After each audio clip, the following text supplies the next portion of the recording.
Good morning. Welcome to Sacred Enzyme. I'm Stacy. Hope you're doing well today. So I found my necklace. Well, my necklace came back to me. I have had two different instances where this necklace went missing off my neck in the middle of the night. And then the next day I found it. The first time I found the charm in my driveway, and I hadn't even really went anywhere. I didn't drive my car at all. And then I got in my car and I said, look, I got to have my necklace back because this necklace was given to me by my son and it's extremely sentimental. So I took my father to the doctor, came back, and my chain was laying right in front of my doorstep. Well, yesterday I woke up, my necklace was gone again. I searched everywhere. I couldn't find it. I searched for it the whole day yesterday. And I said, look, this morning when I was combing my hair, getting ready to do this content, I said, look, I need my necklace back. This is sentimental to me. This is from my son. So I combed my hair, got myself dressed. I walked through my kitchen, walked into my living room, and I'll be damned if this necklace, clasp still intact, was laying on my sofa. Kid you not. So I've had an interesting morning. But anyway, I realized yesterday that there's more to the story about Fenrir and Odin that I was talking about. So I realized after I posted that last video that I really needed to elaborate more on the most important part of this story, and that is that Odin, the story of Odin and Fenrir completely changes what we've always thought about it in there. In the past, in the story, is that we were talking about his willful blindness and Fenrir as the force that can't be bound. It's totally us, guys. It's totally us. Odin didn't lose his sight. He chose to lose his sight. That's the most interesting thing. He gave it up so he could fully enter into this cycle. I'm like last night after I went to bed and all my files started reconciling in my head, I realized that, yeah, that's what he was doing. So he could experience reality from the inside out, not the outside in. Just like our oversoul is doing. Our oversoul is experiencing reality from the inside out with us in an avatar.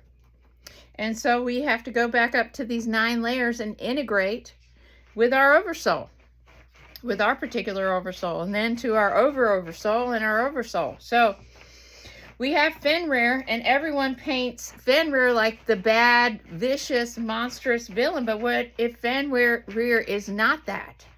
What if Fenrir happens when a cycle's run its course and it can't be contained anymore? Like right now. Think about it. Because I've been doing a lot of reading lately, especially a lot of these books about Florida. I mean, I've just been reading through tons of old Florida books, and it's really dawning on me that this is just layers and layers of civilization structures and patterns repeating. And people keep trying to label them as countries. Dutch. I don't know what's wrong with Dutch. I swear to God, he's got asthma. I got to take him to the vet. So what if these weren't countries that we're thinking about in the past, like Tartaria, Atlantis, that it was a civilization somewhere. It was a whole civilization. They were phases and cycles. This was the cycle. Because, everything in nature moves along in cycles. We have the changing of the seasons and, we have shifting of energy, but nothing stays the same. But you don't experience winter in just one portion of the world. Winter happens everywhere all at the same time. Just to what degrees, right? So instead of Atlantis and Tartaria being one place on a map, there were global phases in the cycle, guys, in the cycle. And the cycle that I remember is way back here. This is the one I'm remembering, way back here. Way before we had the Younger Dryas, and we had the cataclysm where there was a time in our long past that the North Pole got hit by a meteor, and everybody had to come out of there. And it was a disaster. But also during that time, the whole coastline of Florida and all the way up, which ironically, I saw this map, and it's in my phone, but I don't have it on here. But ironically, it's exactly peppered along this line on this map that we were talking about, apocalyptic nodes. It's all on top of meteor spots, guys. Meteors from Mars. These were meteors that came from Mars. This is what's embedded here.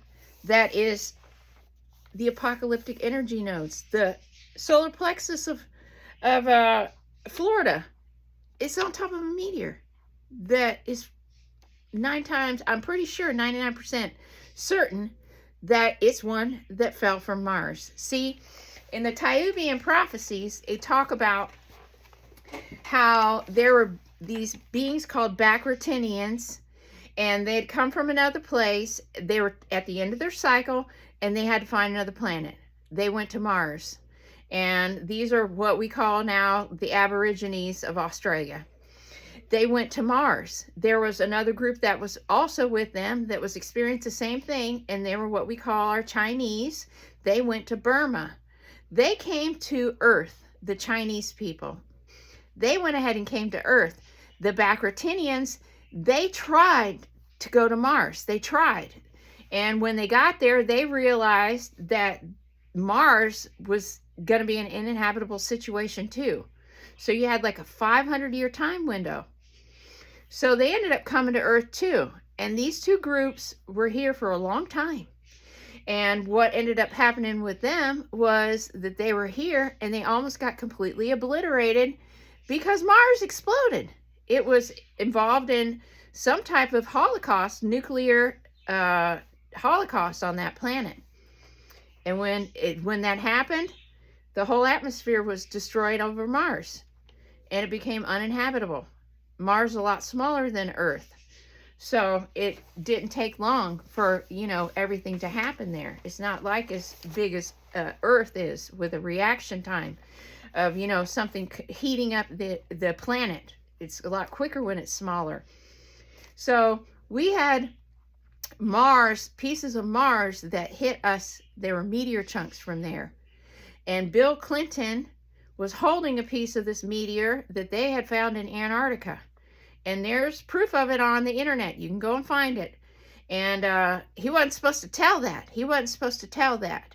But those meteors is what caused a lot of these different lakes and things all along Central Florida.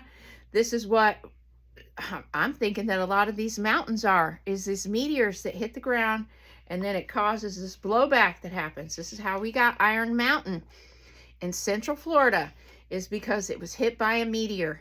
And this meteor is embedded in this mountain is on top of it. It's the highest elevation point in Lake Wales and almost all the way up to Delaware, up through Appalachia. It's over 300 and something feet over sea level. So you have to wonder, okay, there's a connection between these meteors that came from Mars and what's happening on our planet right now. And we gotta explore it some more because it's important. It's important. So instead of Tartaria or Atlantis being one place, what if they're just global cycles on the planet? That, maybe Tartaria was actually the Christ consciousness on the planet when they were embodying the 13th archetype. Right? Think about it. And then you have to talk about balance. We've had other phases, other cycles, where they were out of balance. They had too much technology, not enough spirituality. Too much spirituality, no technology. So we have unbalanced times. But when the balance comes together, this is when we get the 13th archetype, guys. This is an embodiment of what we want to manifest for our reality. It's when we wake up and realize that we are defining our own reality. It's integration and awareness. It's being able to see, like I was talking about yesterday, both sides of that tapestry. You're not seeing all the knots and the mess on the back, all the loose threads. You're seeing the back and the front. You're seeing that this is affecting this. This is two sides of one image, right? And that we have to be aware of both sides, just like we're understanding our dualistic existence on this planet. And now we're figuring out how to navigate through it. Seriously. So what if Tartaria wasn't a place we lost? What if it was just a way of being? And then we stopped embodying it. Seriously, think about it. What if we've been living in the phase that Odin chose? That he's wanted to be willfully blind, to have this experience, right? Without knowing everything. But now we're entering into the moment that Fenrir represents. Fenrir represents this time. This is where I feel like a lot of people are getting lost, because there's this idea that you need to go outside of yourself and pay for all these activations. I can give you a 12-strand DNA activation. I can tell you how to unlock your 23-strand DNA. You know, what if that's just not how it works, guys? Let's just be real. I'm not saying people can't guide you, and I'm not saying that if you don't want to give your money, if you want to give your money to somebody that you think is going to teach you something, by all means, do it. That's your prerogative, and that's your right. That's your money. But nobody can activate something into you. You have to be willing to embody yourself. Plain and simple. So you don't become something by being activated. You become something by living it, people. You have to live it. That's how you activate your DNA, guys. Is you start faking it till you make it. You start embodying what you want to manifest in the reality. This is our creative field here. We can create anything. We can create anything. So you don't buy your way into a new state of being. So if civilizations move in cycles, then eventually we come back around, because the universe is based on fractal geometry. Everything always comes around. God's plan is not imperfect. It's perfect even when we don't realize it, because there's always two sides to the loom, guys. And you know, I was thinking about something else today, because I had this video pop up on my feed this morning, and I didn't watch it, but it was something about the reptilians and something about, you know, blood. And, you know, I had this epiphany pop into my head that maybe the reason that our blood gets harvested is because our blood is our frequency, and they're eating our frequency. They're eating our frequency so they can stay here. Think about it. They're eating our light. They're eating our light. They're eating our celestial light, our God particles. So, I don't know. I'd love to hear what you have to say about that. It was just an epiphany that I had, that maybe that's what it's about. All of this is about, this harvesting and everything. It's about eating our frequency because they have no frequency to stay here. Something to think about. So anyway, it's been 12 minutes. I just had that little idea there that came into my mind, and you know, I thought, well, yeah, you know, I needed to talk a little bit more about this stuff with Odin, because, you know, we are Fenrir, guys. We're Fenrir. And, you know, a lot of us in our astral space, you know, we've been getting a lot of our tie-ins with wolf, you know, with this wolf stuff, you know. It's in our names. Some people embody wolf in their astral realm, you know. They're in other realities where they exist in wolf form. And, you know, they're bloodlines of this archetype. And this archetype pixelates into wolfness. And, you know, the sad thing about it is that our government knows this, right? Most of the public doesn't know this. So they've taken these beings and they have genetically enhanced them for their own use, assets. They're using these dogmen and wolfmen that they have genetically modified in labs and created them into super soldiers as assets. And you have to wonder, for what? For what time? Why is it that our government needs SSP wolf hybrids as assets? What's going to happen? Does this mean that we're going to have these coming out of the other realms? The question is, what realms are they coming out of? Because a lot of people that encounter these experiments, they're pretty violent. So could it be because the real celestial wolf bloodlines, the 13th archetypes, are going to be embodying the planet? And that this is the old Tartarian cycle that's coming back around? This is why it's in everybody's subconscious.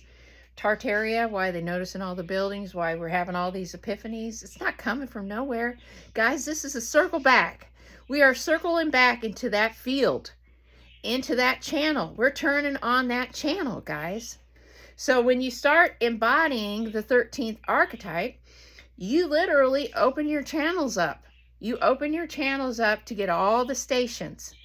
You know, you have to embody what you want our reality to be, what our future is. And I want a future where everyone is free from bondage, and that we're not living in this matrix like this, where we have people that are, you can't even get a clean drink of water, and people are starving.